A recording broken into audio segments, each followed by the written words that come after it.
Hey everybody, what's going on? It is James here with Crypto Common Sense, and I have a November 13th edition of Bitcoin Bytes.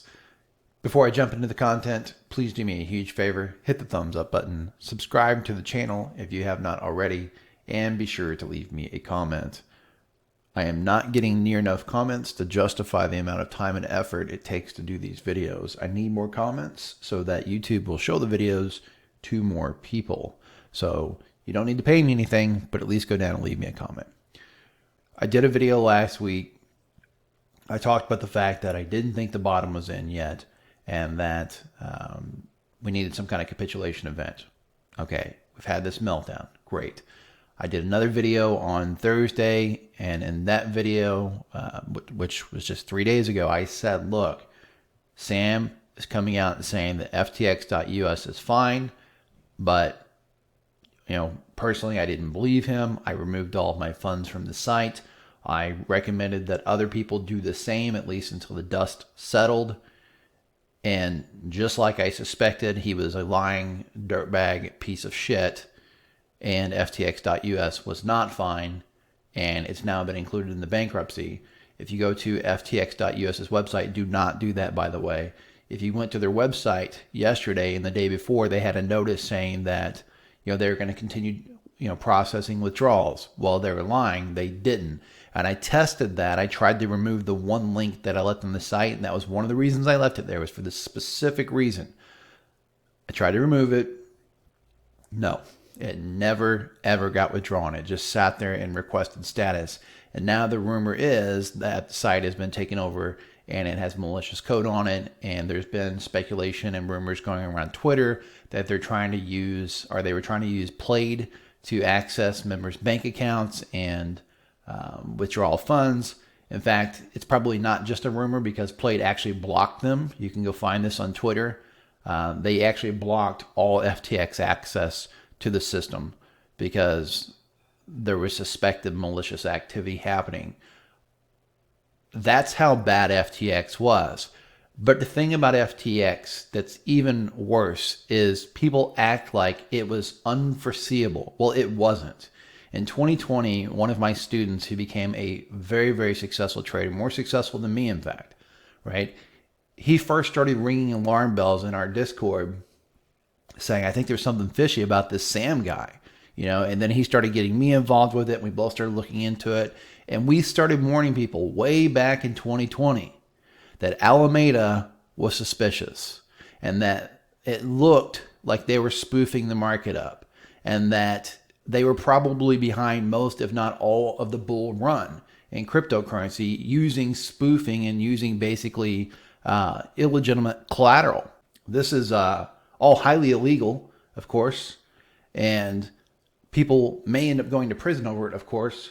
But unfortunately, for all the people who lost thousands and tens of thousands and hundreds of thousands and millions of dollars, they're probably screwed.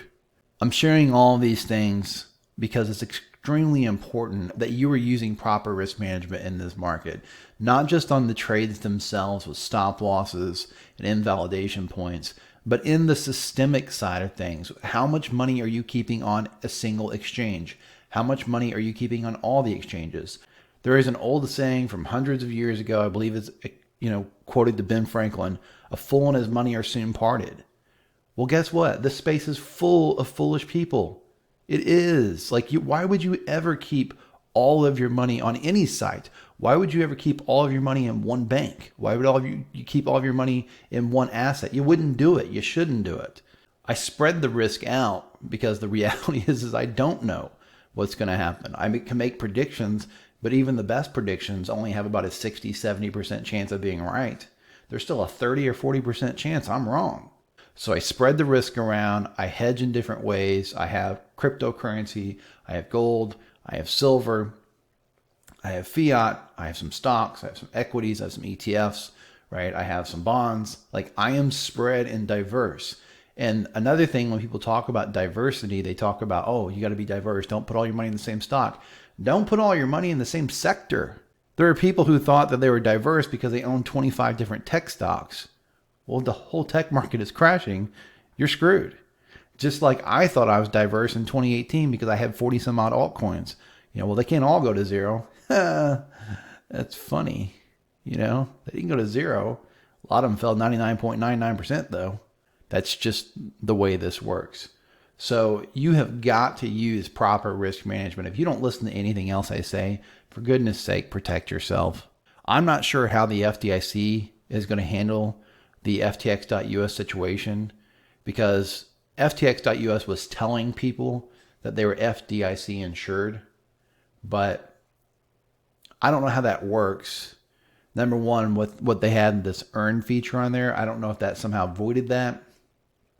And number two, how does that work if they were supposed to be sweeping your cash into FDIC bank accounts, but they never swept it? I don't think the FDIC is going to cover that because it was never in an FDIC account. I think it's just going to be a case of felony fraud, and that people who had money there are just, unfortunately, at the mercy of the bankruptcy courts and whatever happens with that. And I will say this, I had money on 2 different exchanges in the past that went down. I never got a single dime back, ever. I never got any money back. At the end of the day, here's the scoop on all of this. I did that video on Thursday, other than talking about FTX. I looked at several charts. One of the charts I looked at was this chart. This was the Bitcoin chart. I said that this could end up being accumulation. If you zoom out, it'll make more sense. This could end up being some kind of spring if it leaves behind a giant tail and sneaks back up above the demand zone. So far, it's not doing that. The weekly candle is going to be closing in literally about 4 hours. So this is looking less and less like a spring. And it's looking more and more like what I said was, before we can get excited, or before bulls can get excited, Bitcoin first has to break above this box and flip it from supply to demand. It actually failed exactly at that box. And I talked about in the last video how the people who were buying over here, thinking this was a good place to buy, well, they were trying to ride it up and then it fell below that level. A lot of those people now, they just want to get out for even. And that's what you're seeing right there, is you're seeing those people just waiting to sell and pushing that price back down. So there has to be enough buying demand to absorb all of that supply. And if there is, then Bitcoin will be able to move above that level. If there's not enough demand to absorb that supply, it's just going to move down from here. It's going to go further south. All right. And that brings me to my next major point in this video. It's funny to me how in a bull market, everyone is more than happy to buy every dip. I say everyone, but most people are more than happy to buy every dip they get a chance to buy. There weren't hardly any dips in Bitcoin in 2020 and 2021, which, by the way, is why I was so bearish, is because this was spoofing. It wasn't having corrections. Look at how different that was compared to the last, blow off top of a bull market. You had corrections along the way. These retracements back down to the 50% levels and 61.8% levels. We didn't have any of that in 2019 because it was spoofed up. We didn't have any of that in 2020 because it was spoofed up. They weren't letting it fall. They were literally manipulating the market. And we were watching it. Donnie and I were watching this in real time. There's heat map software where you could actually see this. And like 98 point some odd % of these orders were being pulled at the last second. They were never actually filling. They were just spoofing the market up. Highly illegal in regulated markets, by the way. But cryptocurrency was the wild, wild west. And that's the reason that you were not getting it. If you go look at altcoins, you'll see most altcoins did have corrections. They were not straight up like this because there wasn't enough money and focus to be able to do it on every single coin. So they were focusing on the big player, which was Bitcoin. But it's odd to me how in a bull market, and let's go look at 2017 as an example of this, you have bulls who are more than happy to buy the dips. Buy the dip, buy the dip, buy the dip, buy the dip. And cryptocurrency, even during the bear market, you had people screaming, buy the dip, thinking that every one of these was a dip. And that's all perfectly fine in a bull market. Buying a dip is typically a good idea. But the other side of that cliche is sell the rip. And it seems like nobody takes that advice. Bear market, sell the rip. Boom. So this rips back up until it confirms that it's a new bull market. The bias should be to the bear side. If this rips back up, which we don't even know what it's going to do, this would be a logical place to sell the rip before more downside. That's what a downtrend looks like. Boom, boom, boom, boom, boom, right? No one wants to sell the rips, but they're always happy to buy the dips. And unfortunately, in cryptocurrency, they're happy to buy the falling knives too, right? They're doing it the exact opposite of what you're supposed to do when you trade. And so, for example, if we go look at the QQQ, in fact, I don't want to mess this chart up. Let's go look at a QQQ chart. I've done very well the last 12 months on the QQQ because I've been buying puts when it pumps. For example, I was buying puts up around $320 on the QQQ back in August before it fell down to $255. Why? Because in a bear market, that is a rip. You sell the rips in a bear market, right? In a bull market, you buy the dips. See? Like, this is how this works. This is really basic stuff. And if you zoom out to larger time frames, especially a weekly chart, monthly chart, etc., this all becomes very, very clear because all the noise, those intraday movements and those intra-week movements, they just become noise and you don't even see them. They're inside of the candlesticks. So I'm not trying to be like a I know everything kind of guy. I'm not trying to come off that way. It's just so frustrating to me. And that's what it is. It's frustration. It's so frustrating to me to watch people. I've been doing this stuff now for, over 5.5 years. I started shooting videos in the summer of 2017. And time again, I see people, losing enormous amounts of money on trades that they, A, never should have been in the first place, and B, money that they couldn't afford to lose. They've taken out loans, they've taken out collateral, they've, over leveraged themselves.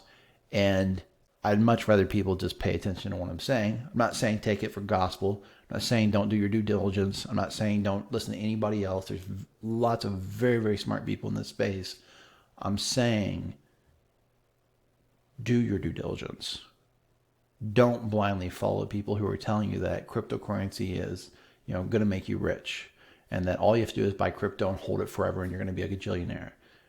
There is no guarantee that Bitcoin will ever go back up to $69,000. None whatsoever. It is possible. It is a potential scenario that could play out, but there is no guarantee whatsoever. And do not kid yourself and think, well, it's done it every time in the past. When the halving comes up, it'll do it again.